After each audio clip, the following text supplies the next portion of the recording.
Support for this program is provided by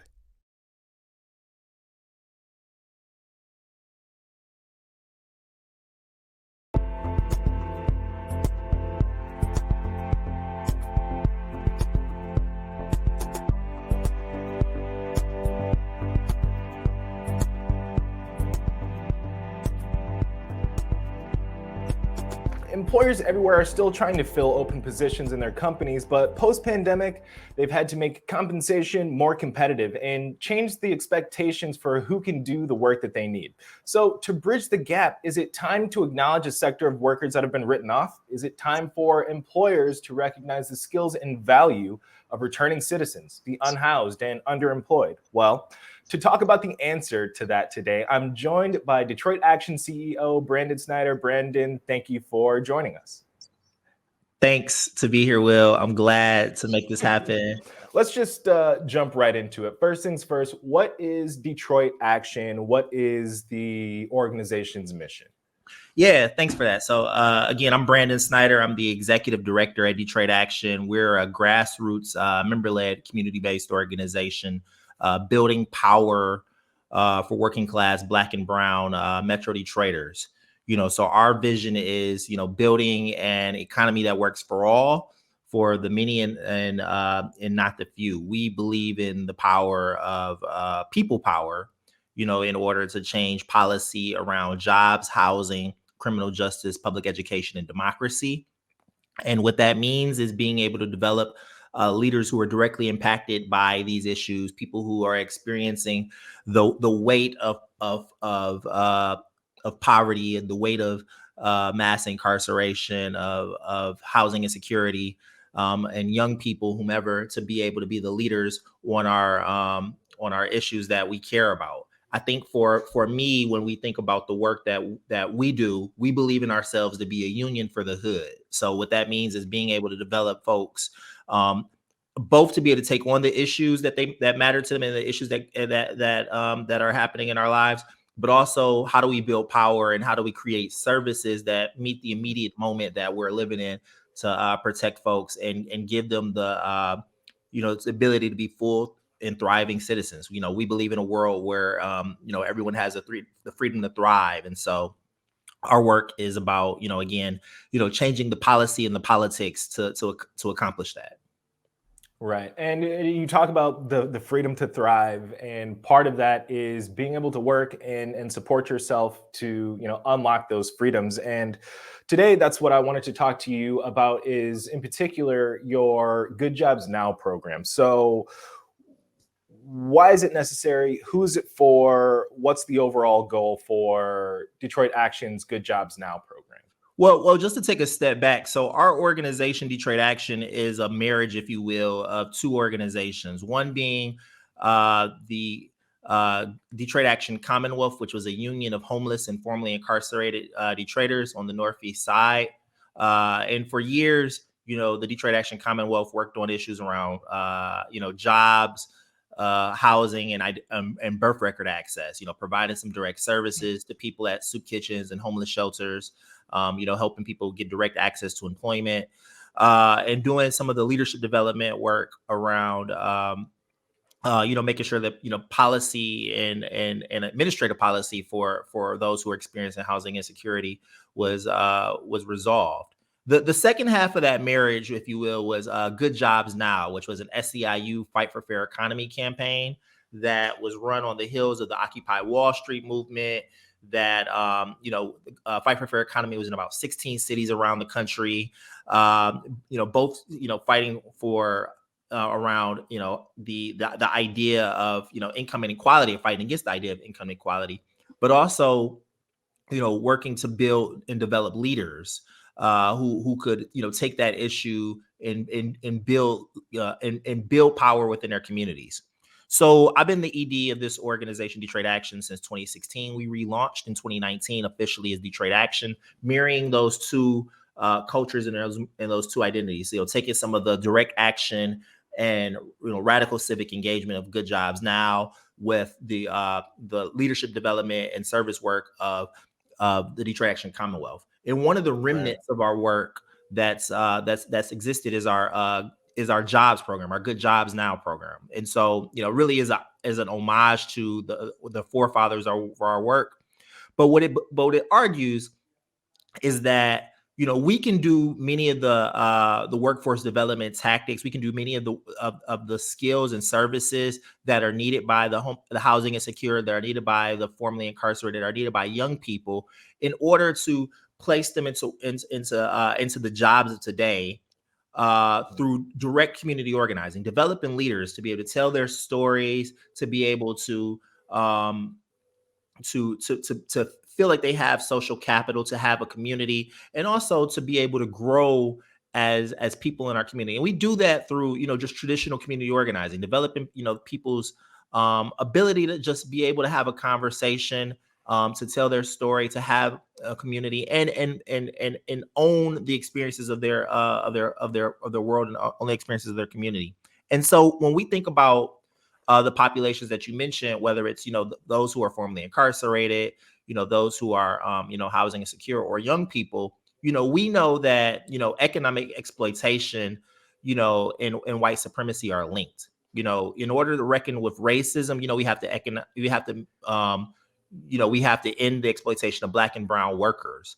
And to do that, we believe that there's an inside-outside strategy. One of being able to give people the direct skills to connect them to employers, to be able to fill the gaps that the economy is presenting for skilled employees. But then also the outside strategy of being able to take to the streets and being able to change policy and be able to change the conditions that workers find themselves in. Right. So when we're talking about returning citizens, unhoused, young people, how many people are we talking about who might be struggling with getting into the job market, or getting into a place that actually has a living wage, or is sustainable to raise that quality of life, and as you put it, maybe dampen that exploitation?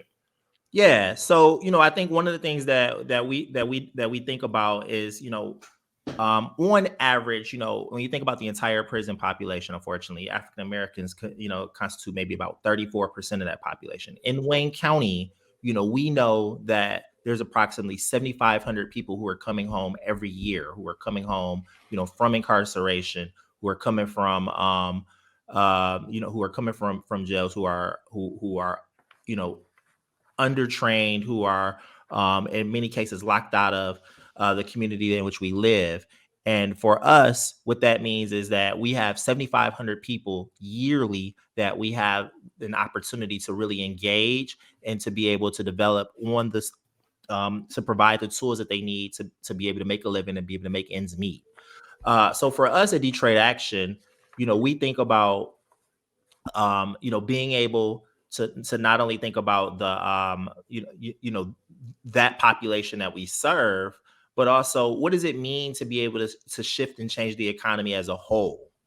Part of the work that we think about with our jobs program really is about, making sure that we're, is to think about the community that's that's reentering, to be able to gain full employment, targeting individuals being released and connecting them to career opportunities, giving the reentry population the tools they need to that helps against recidivism, and giving folks a career path, and opportunity strengthens families and communities.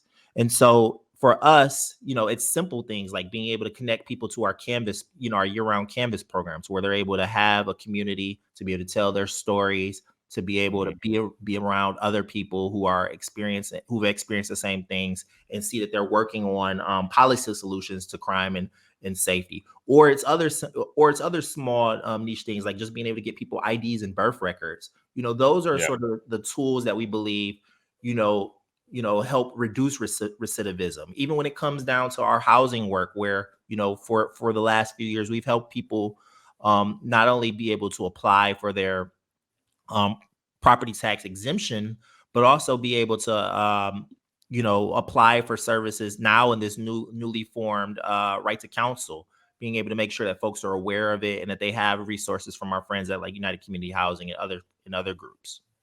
Right. So in doing this work, how does getting someone through this program, or getting someone, properly employed, how does that impact the trajectory of their life? What difference does this make for on the individual level?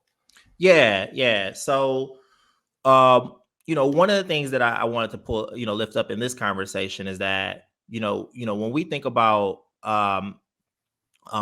folks with, with criminal records, folks who've been incarcerated, it's increasingly hard for folks to find jobs, let alone for those folks to find well-paying jobs and provide benefits and stability. For us, we think of our work, whether it's with young people, whether it's with those who've been impacted, as an opportunity to to be able to not only change the trajectory as you mentioned, but also be able to give folks the sort of community and wraparound services that they need. The social capital, as we call it.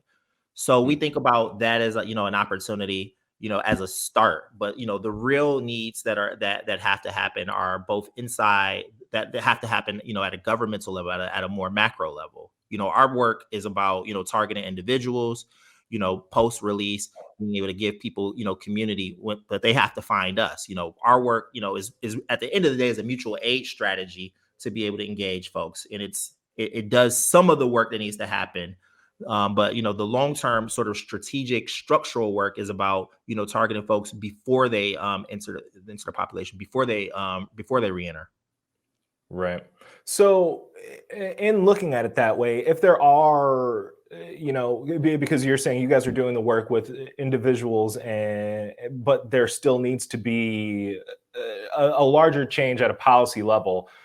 What does that change look like, and what impact does that have on individual communities?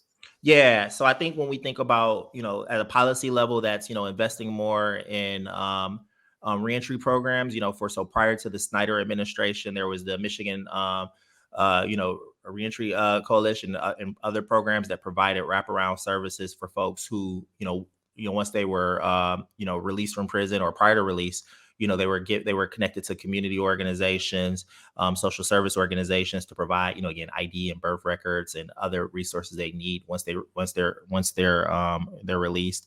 There is a need for, support for folks while they're incarcerated, to be able to have the sort of training and workforce development skills. And then when we think about, again, just in terms of outside of the criminal legal system, there's a deep need to be able to connect the dots between the various service centers and various workforce development programs. There are many cases and many times where we've had member leaders come to us, go through a program, and then go to another, or excuse me, before they come to us, they've gone to like 3 other different programs, essentially racking up certificates, but yet they're still unable to be employed. And so for us, we see that as a structural gap in how both employers are treating the sort of credentialing and development of those who've been incarcerated, but also still a need that we need to be able to do more to provide opportunities where folks aren't able to be discriminated against because of their background. So that, Right. again, thinking about policy concerns, it's about how do we make sure that we're doing more fair chance hiring. So, as we're talking about this, the question that strikes me is, if a person who has been formerly incarcerated is looking for a job, what are they hearing? If they do have the credentials, if they do get the certificate to be able to do whatever the job is, but there's still a gap there, it's still not quite linking up. What are they hearing from employers who are, essentially keeping them out of these positions? Yeah, I mean, I think for many of the people that we work with, many of our member leaders, one of the things that people talk about is just, being left on red, if you will. And so, part of the work that we do, and part of the work that our partners like Michigan Liberation or Michigan United and other community organizations in our state, really have been, fighting for, is how do we make sure that more fair chance hiring is happening, to where people can, come do an interview, show their skills, show their development, and be judged based on that. And, and then, once they're offered, have a background check be run. versus, that checking that box be the practice that keeps people in or not or out. I think that that's one policy solution that many of our organizations have been fighting for, both locally at the city, but also at the state, over the last few years could attest to. There was a fair chance hiring bill that was introduced during the last session by Representative Cynthia Johnson, out of Detroit. And so things like that are key and important. And then, I think when we talk about workforce, and we talk about like the work that we're trying to do, again, it goes back to being able to do things at a small sort of macro level where we're able to give folks the adequate individual and one-to-one training and development to where they can, actually, have the leadership and actually have the sort of resources poured into them. We believe that that's what's key to our program success, and we believe that's what's key to developing leaders, at a broad scale. Right.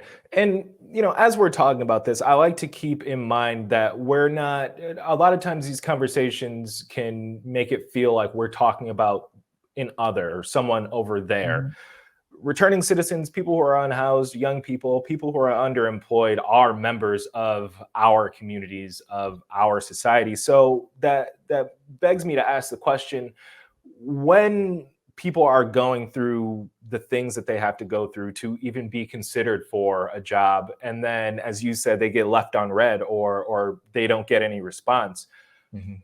In your experience, how has that made the individual feel, that person who has served their time, paid their debts to society, and are trying to rebuild? How does that being locked out impact them? Yeah, I mean, I think literally, let me take the words out of my mouth, is that it's sort of a nature of being locked out of a system and locked out of an economy. When I started my organizing career, working directly with, the folks who were formerly incarcerated, people who were housing insecure here in Detroit, but then also in Indianapolis and Houston, Texas, and Baton Rouge, Louisiana. And part of the reason that I did that work was that, in my undergraduate career, I got arrested, and I felt a deep sense of shame and embarrassment. And then when you talk to people who have those very same situations, wherever they're in the country, when I was a baby organizer, you hear many of the same things, that people are being judged for the worst thing that may have happened to them in their life, a bad decision they may have made 20 years ago, and there's so much more experience and so much more that they've been able to offer and do for themselves since then. And I think that when we talk, when we think about our policy, and we think about our federal policy, our state policy, or even the administrative policy that we have with employers, when we think about our policy is just solely punitive instead of centered in a position of care, and centered in from an understanding of accountability and development, then we lose people. Then we marginalize folks. We move people to the edges of our society, to where they don't believe that they belong, nor do they believe that they actually have the same rights and privileges as you or I. Right. So real quick, for anyone just joining us, I'm here with Detroit Action Executive Director Branden Snyder. We're talking about Detroit Action's Good Jobs Now program and the value of getting returning citizens, the unhoused, underemployed, young people into a working position to get themselves a better stead in life, to advance the communities that they're a part of. So Branden, I want to pose this question to you, and we have to be honest when we're having these conversations, but some people have concerns about hiring someone who has a prior conviction, about working with someone who has a prior conviction or unhoused for another reason. So there are two things. We talk about people having a criminal record and that being an issue with them getting a job, but what does that constitute? Because we're not talking about people who just might have a parking ticket or a bunch of unpaid parking tickets, or maybe we are. That's why I asked. So first, what is considered having a record that would show up in a way in which that would prevent someone from getting a job? I think for the folks that we actually engage with, many of the people are talking about, felony records that they have. Maybe it's for, drug possession, maybe it's for crime, maybe it's misdemeanor, crimes that revolve around drug possession, um, violent crime, et cetera. And I think when we think about that, those issues, and we see that those are the cases that lock folks out of the economy, then what we're essentially doing is only encouraging recidivism and essentially encouraging, one particular pathway for folks who have this experience, may have this background to be able to go into.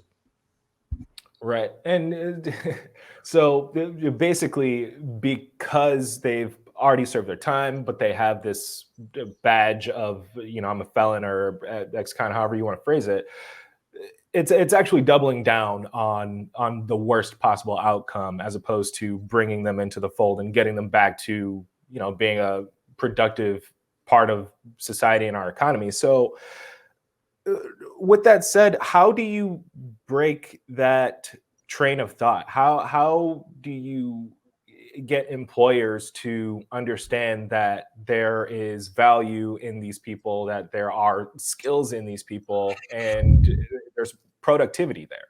Yeah, so we think about that both from an inside and outside strategy, which is the sort of analogy that I use a number of times. On one end, it's being able to give employers this sort of opportunity to be heroes in our community, and be able to hire and show that the work that they're doing is both positive and they're being good corporate citizens, by engaging them with the pipeline of people that we're developing and that we're organizing, and being able to show that, one, these are folks who've been trained, these are people who have a credential from a community organization, um, who have credential from a community organization, who have that social capital, and are folks who have been vetted, if you will. The other part of that inside strategy, in addition to being able to be able to provide a surplus or of member leaders and people who've gone through a system and have been trained, is being able to change hearts and minds. So we believe that being able to have people tell their stories, being able to have people develop relationships both with each other but also with employers, allows people to not only reshape the experience and be able to reshape the perspective and an image that folks who are formerly incarcerated, people who are housing insecure, or even young people have. It also allows them to be able to build deep relationships and be able to and be able to move people through through sharing their stories. We think that in many cases, being able to have people share their stories, being able to stand up and be leaders is effective. And then that contributes to our sort of outside strategy, which means being able to organize in the streets and in the boardrooms to be able to change policy. So one really effective way that we're doing that work, as an inside outside strategy, is through our Defend Black Voters work, which is a campaign, coalition campaign with folks at Michigan United, the Michigan People's Campaign, Mothering Justice, Moses, and the Center for Community Change. So we've been mostly working to one, hold corporations accountable who've invested in voter suppression over these last few years. Right. But in two, it's been a tool where we want to be able to hold corporations accountable to be able to do the things that they said they'll do when they've taken those Black Lives Matters pledges over the last few years.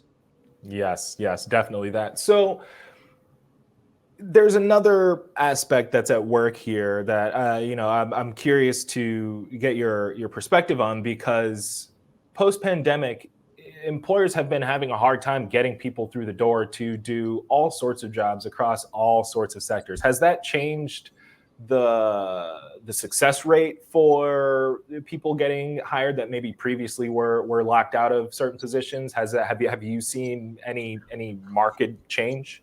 Yeah, we think so, and we think that those who are of the populations that we serve and that we organize are the folks who are the first out and the first often disqualified. And so we know that overall Black Black and brown workers are going to be the ones who, who bear the brunt of, exploitation, who bear the brunt of,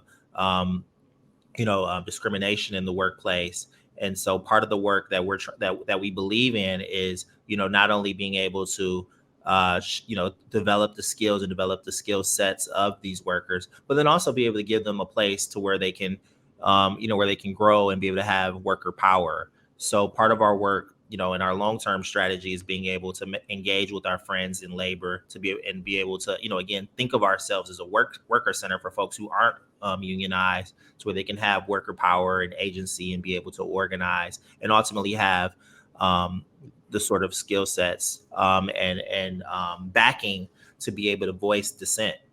And then I think the final thing on that point too is that part of our work as community organizers and those who care about the economy is really recentering, again, what is the future of work and how are we placing the future of workers in that conversation?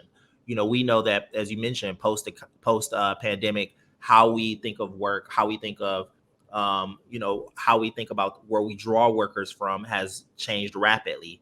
And so what that means is being able to, think about, again, what are the skill sets that we're giving folks? What is the flexibility and the benefits that people need to be able to receive to be able to take certain jobs? There are a number of people who, weren't able to take jobs or had to quit jobs because of childcare, healthcare, et cetera. And so when we think about the future of work and we think about worker power, we have to be able to center those sort of social safety net concerns alongside of the concerns of business and of the economy as well. Right.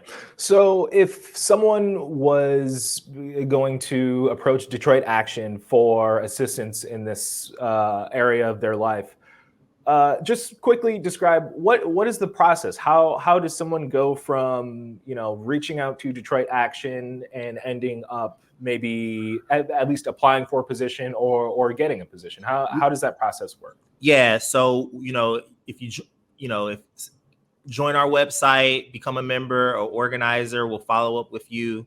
Then from there, there's a fellowship program where people will go through, throughout the year, that gives folks on one hand, community organizing tactics and skills, so around, leadership development, sharing your public story, et cetera. And then on the other half, there's, soft skills development that we go through. So that program, lasts, about 12 weeks throughout the year. And then, folks are paid as they go through that program. They get a stipend of about $20 an hour to just to come and be a part of our fellowship.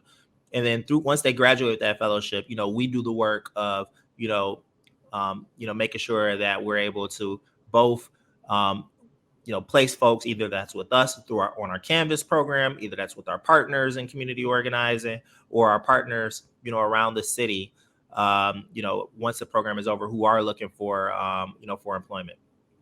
Right. And so I know we touched on it a little bit earlier, but I do want to give you another chance to be, I guess, a little more specific. But what things can the private sector do? What can policymakers do to make the journey of a lot of people, as you said, 7,500 people, what can be done in the public sector and the policy side to make the transition easier, to make the on-ramp to, an economic success story more accessible? Yeah, thanks for that. I think the first part is, one, listening to the stories and experiences of those who've been incarcerated, those who've been, who are housing insecure or been housing insecure. And then, being engaged with folks in the community, it has to build equitable and adequate policy. We have to be able to not just listen to those who are in big business. We got to be able to listen to folks on the ground and who are directly experiencing the weight of policy. So I think that's one. And then two, when we talk about, equity, we also have to be thinking about how are we strengthening our social safety net and how are we strengthening that on-ramp, if you will, that folks need to be able to engage and be in our economy. And so, we've seen over the last 30, 40 years, the cost of prisons and policing go up, but we've seen the cost of or the investment in housing, the investment in public education and mental health, et cetera, decrease. And so when we think about how do we invest in communities, we actually literally have to do that by investing in the social safety net, which people, that people experience and rely on, both so that way, to reduce recidivism, yes, but then also to make sure that we have strong and healthy communities where people have the freedom to thrive. Right. And so because we're not all, business titans, we're not all policymakers, but I like to think that we all want to help. What are some things that the average person can do to either help Detroit Action and its mission, or just to help the people that are coming back into their community, or people who are in their communities that need this kind of help? Where would you send people? What would you tell them? Yeah, I guess from like from one standpoint, it's like if you are an employer, as take a chance on a person, be able to offer, and be able to invest in and utilize, the sort of fair chance hiring practices that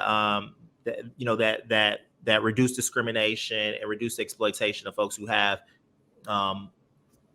who have criminal convictions on their background. I think that's one place that we can encourage the sort of private employers, the small business mom and pops, you will. The second place is, if you happen to be a legislator, who's listening or involved, it's also, again, listening to community groups as they're thinking about policy and as they're creating policy. One of the best examples that we have on that around criminal justice reform is our recent, pretrial and sentencing task force that the governor created in 2019 that created a number of policy recommendations, many of which were passed during this last legislative session. And then I think finally, like if you're a community member, or maybe you are somebody who's been directly impacted and wants to make change or wants to be involved or may want to be involved in a service, you can reach us at DetroitAction.org online, or any of our social media is Detroit Action or Detroit_Action on Twitter and IG.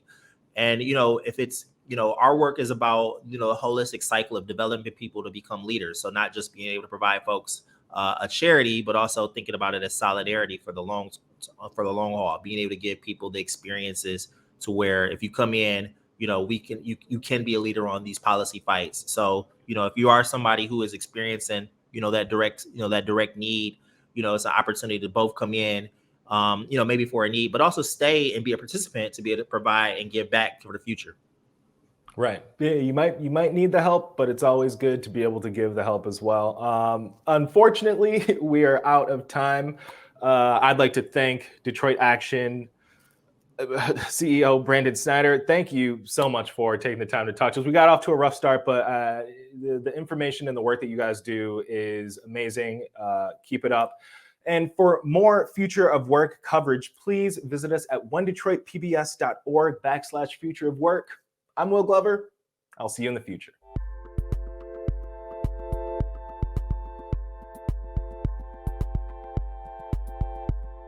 You can find more at onedetroitpbs.org, or subscribe to our social media channels and sign up for our One Detroit newsletter. Support for this program is provided by